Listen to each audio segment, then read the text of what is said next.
morning to our esteemed colleagues, resource persons and guests. Welcome to the joint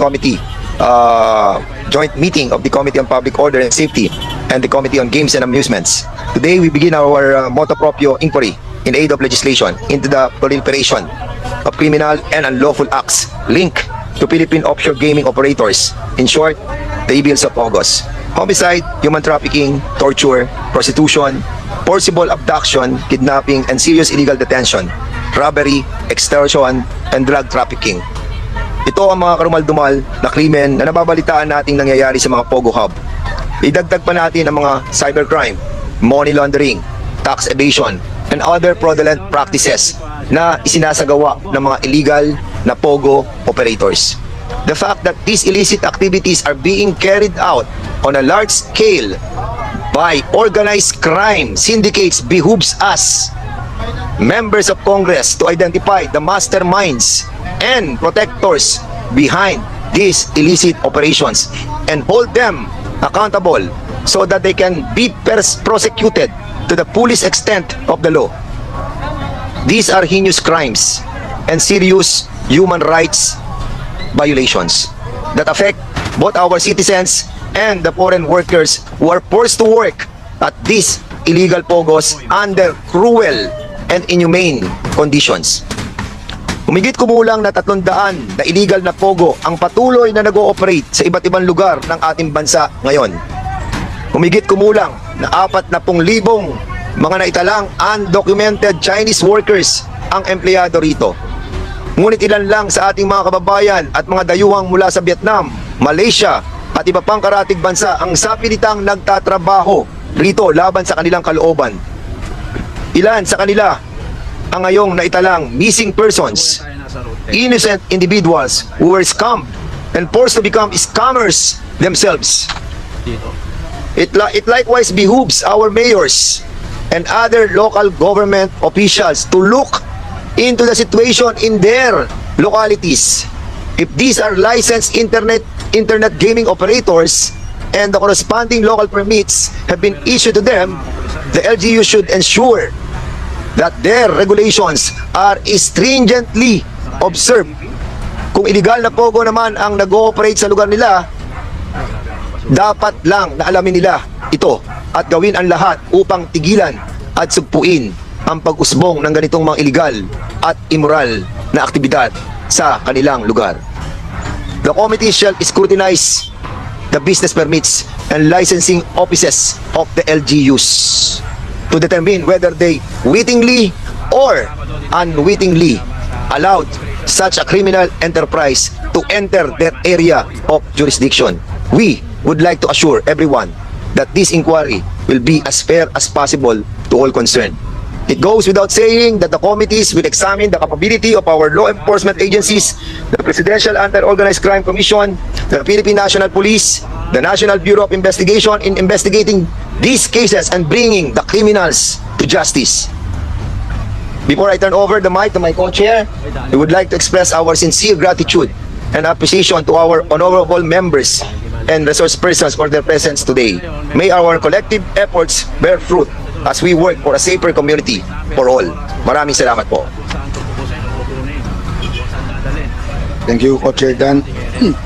Esteemed colleagues, distinguished guests, ladies and gentlemen, magandang umaga po. Offshore gaming is being regulated by the Philippine Amusement and Gaming Corporation, or PAGCOR. To ensure that online games are properly regulated and monitored, it issued rules and regulations for POGO on September 1, 2016.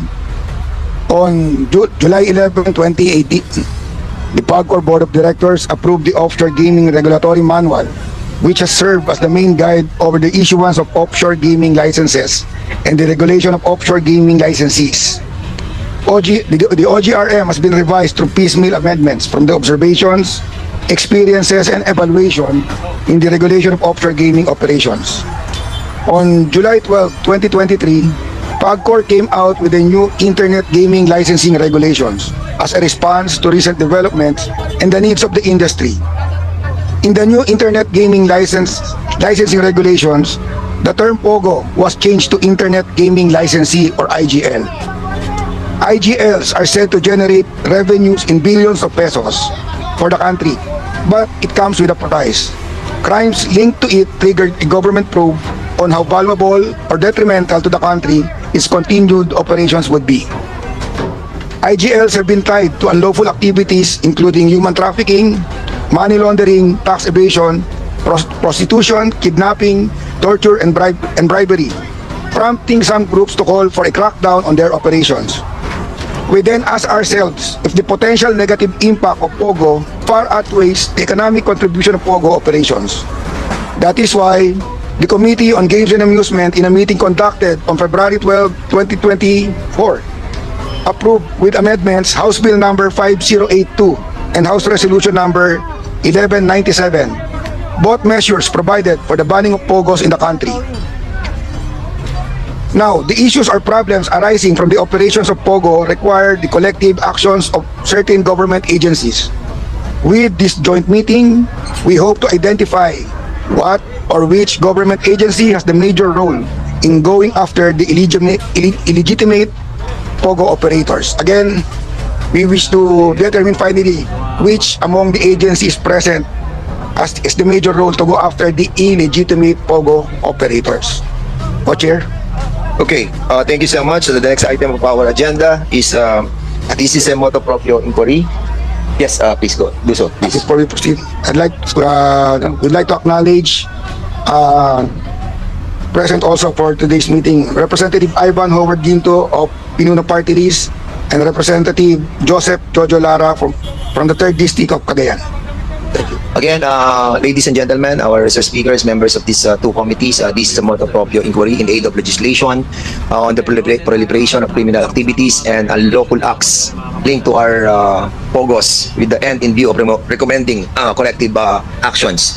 And the co-chairs wish to inform the body that the Committee on Rules has granted this authority to us. We thank the Majority Leader for the trust and competence bestowed upon us. For an orderly discussion, we will start with the presentation by the PAGCOR and Chairperson and CEO of the Philippine Amusement and Gaming Corporation, Mr. Alejandro H. Tenco. We have requested yung PAGCOR to discuss its regulations regarding the internet gaming licensing and to raise issues and concerns that the regulatory agency is currently facing with regard to monitoring and compliance of the IGLs. And after that, we will be asking also the DOJ if you have something to brief us, please tell us, and also the NBI, the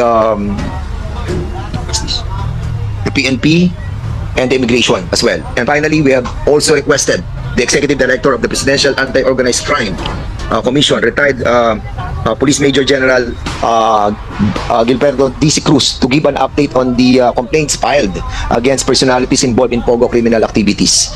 Before we start, however, all resource persons are requested to stand for the administration of oath. The committee secretary is hereby directed to take their oath. Okay, before we start, the co-chairs and I, we together would like to inform everyone of our ground rules in conducting this inquiry. Those who wish to propound questions to our resource speakers shall have their names listed with the committee secretariat. Members will be recognized in order that they appear on their list. And at the same time, we'll be asking questions after the presentation and the briefing of all those resource persons we mentioned a while ago.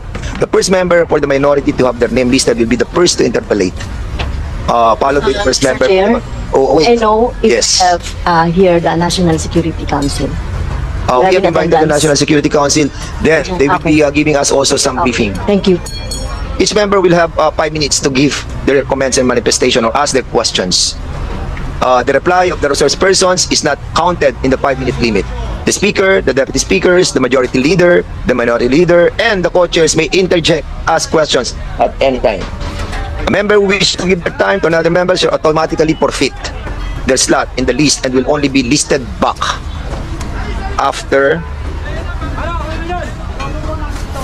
upon the request.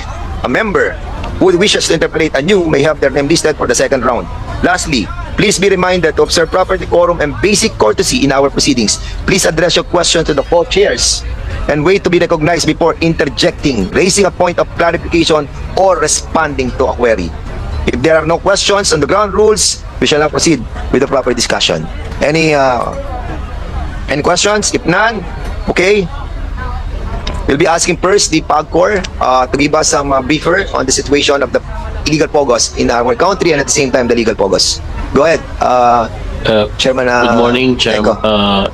Chairman Fernandez, Chairman Ferrer, and the members of Congress who are present, together with all the resource speakers, guests, ladies and gentlemen. With your permission, I've asked Attorney Jessa Fernandez, the head of our Overseas Gaming Licensing Division or Department, to do the presentation for this morning. Okay, Attorney Jessa Fernandez, you are recognized. Good morning to our chairpersons and to the members of the House of Representatives and all present here in this meeting. So, our first slide po, please. Next slide. Okay, so as a brief history of the offshore gaming in the Philippines, offshore gaming has already been in existence in other parts of the country since as early as 2003. However, it was only in August 26, 2016 that it was under PAGCOR through the issuance of the rules and regulations for Philippine offshore gaming operations. So initially, the POGO rules and regulations aim to curtail the proliferation of illegal online games in the country, as well as to ensure that online games are properly regulated, among others. Eventually, in February 2, 2017, then President Rodrigo Duterte issued Executive Order Number 13, which mandates, among others, the territorial jurisdiction of therein stated state gambling regulators in issuing licenses to operate online gaming activities. Thereafter, the Philippine Amusement and Gaming Corporation, through the past Board of Directors, issued the Offshore Gaming Regulatory Manual, which governed the issuance of offshore gaming licenses and the regulation of offshore gaming operations in general. In September 2021, eventually, there became a Republic Act called the Act Taxing Philippine Offshore Gaming Operations, which was signed as part of government's efforts to regulate all forms of gambling. So it introduced the tax regime for offshore gaming licensees and service providers, as well as the foreign employees employed in offshore gaming operations. Now, with all of the incidents that happened in 2023, most especially the raid that has happened in Pampanga, in Sun Valley Clark, the PAGCOR Board of Directors, headed by the chairman, by our present chairman, Alejandro Tenco, approved the new regulations for offshore gaming operations in response to the challenges wherein some licensees and their service providers were found to be involved in fraudulent activities. Next slide po. So to give a brief background po and give this body a better understanding po, the difference between the licenses and the authorizations issued by PAGCOR, when we say internet gaming license o yung tinatawag po natin dati na POGO, they should be the one offering a business-to-consumer game offering. So they carry out online gaming products such as e-casino games, random number-generated based games, and sports betting. So sila po ang diretsong nagpapataya sa mga consumers po or patrons that should be outside of the Philippines and should be within the legal age of gambling po. We also issue authorizations to business-to-business entities such as gaming content providers. Halimbawa po nito ay yung provider po natin ng live casino games.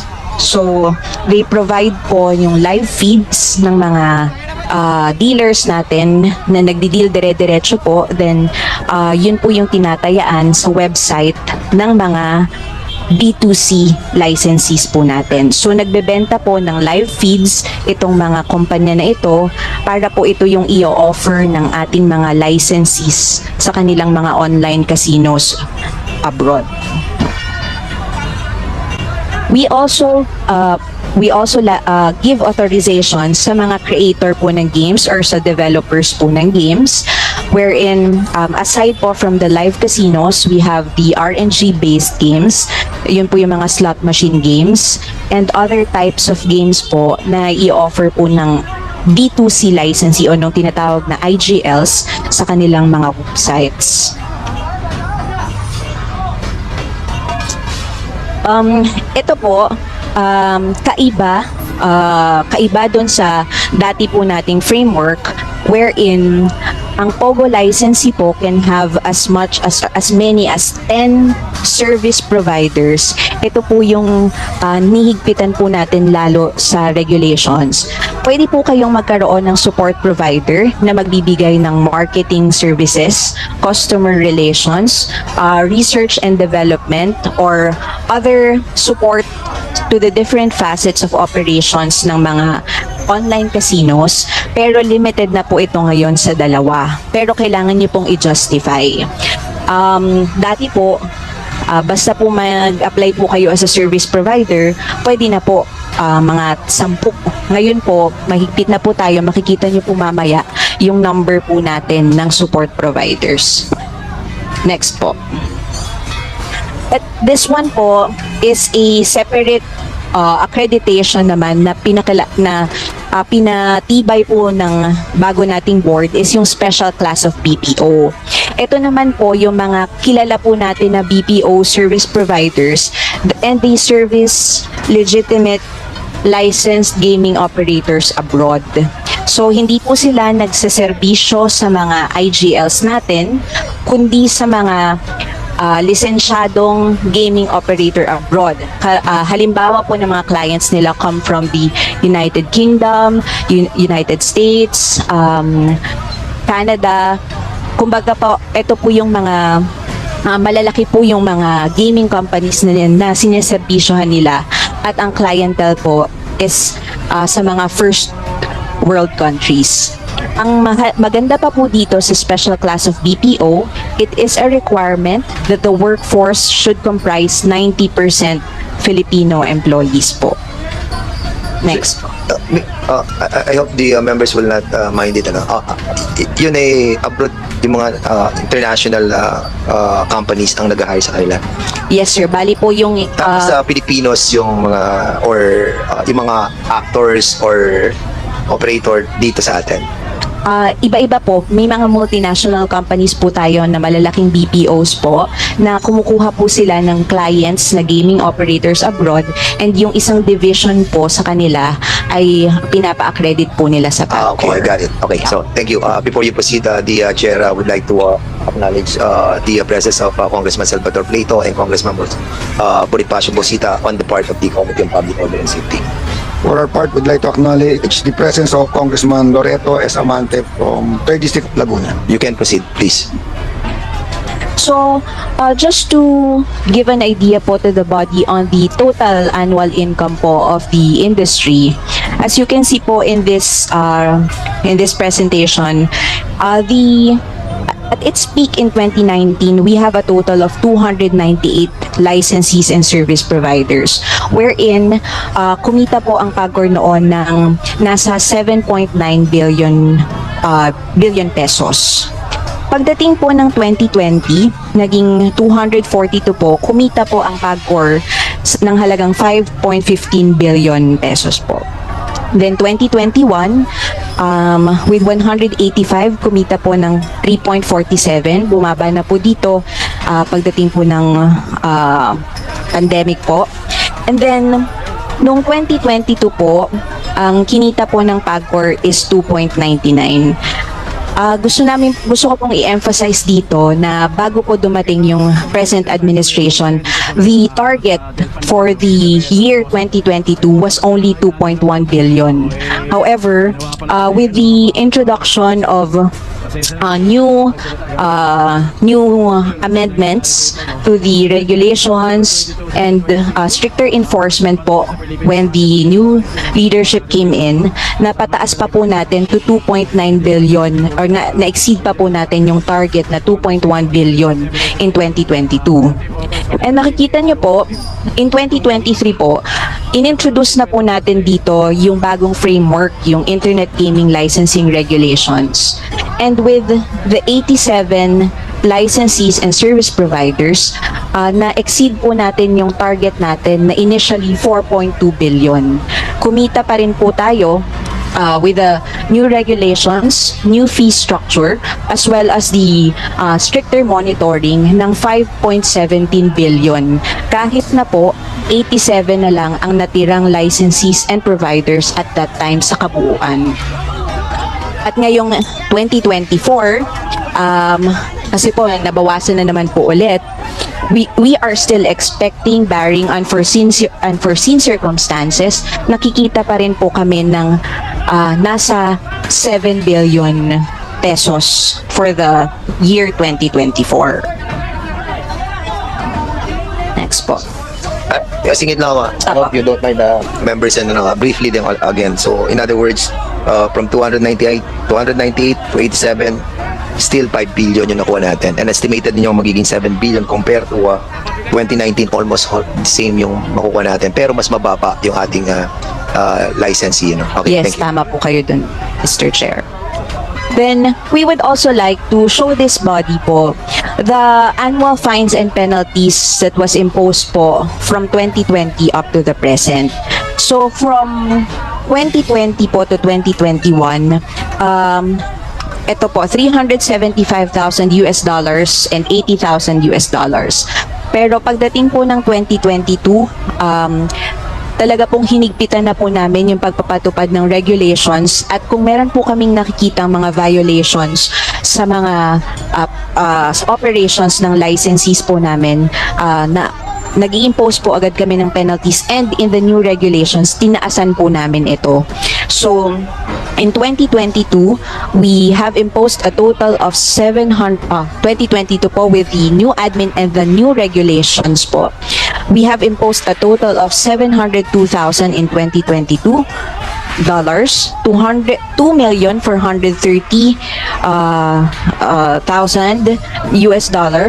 and $570,000 as of June 2024. So humigit na po ng magkulang 4 na milyong dolyar na po na total fines and penalties ang na-impose sa pamamagitan po ng maayos po na monitoring po ng aming Compliance Monitoring and Enforcement Department at Security Group. Next po.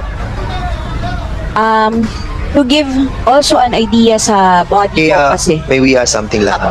What are the common violations that kaya nakasingil kayo ng $2.4 million? Meron po kaming mga, halimbawa po kasi sir, meron po kaming mga in-issue na violation na halimbawa, na regulations, halimbawa po, kailangan ganito lang po yung number ng mobile phones na ginagamit po ninyo. Hindi po kayo pwedeng maglagay ng ganitong application sa inyong mga computers, o kaya naman po meron pong nakikitaan sa kanila ng halimbawa, meron po sa kanila nakitaan na hindi po dala yung passports o hindi po napresentahan ng kanilang empleyado agad. So, we want po kasi na pati po yung ibang regulations ng mga iba't ibang agencies na honor po namin para po mas maayos po yung takbo ng operations ng mga licensees. Dito naman po ngayon po, gusto po namin ito bigyan diin yung mga number of employees po. Kasi po, every month, we require our licensees, service providers, and SCBPO to report po the manpower count of their companies. So, as of June 2024, makikita po natin na meron na pong 31,369 Filipino employees and 35,465 employees na foreign nationals. So a total po of 66,834 direct hires pa lang po.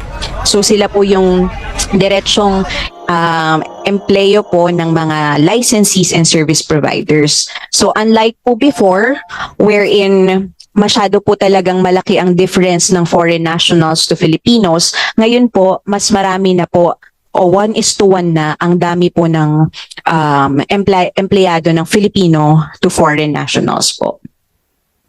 Also, ito po sa SCBPO, yung nabanggit ko po na 90% po dapat ng kanilang manpower ay Filipino. Halos higit 5,000 na po ang ating mga empleyado. So 5,017 for Filipinos and 151 foreign nationals po. So talaga pong marami pong Pilipino na nabibigyan ng trabaho dito sa mga special class of BPOs na ito. And mahigpit po namin pinapatupad na talagang 90% po dapat ng kanilang manpower must be Philippine nationals po. Sa isa pong request ng House regarding issues and concerns in monitoring, isa po talaga sa pinakakinakaharap po natin is yung proliferation of illegal online casinos. So,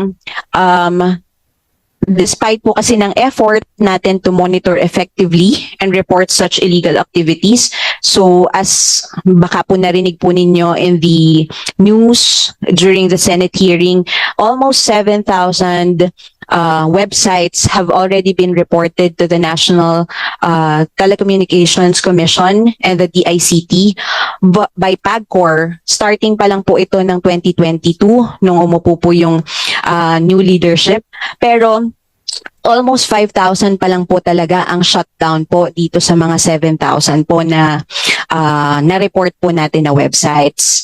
And aside from that, bukod po sa mga online casinos, marami din pong illegal operators na nakikita po natin. Meaning, hindi po sila kumuha ng lisensya sa PAGCOR to become an IGL, a service provider, or a special class of BPO. Nakikita din po natin that the illegal operators have employed countermeasures to mask illegal activities.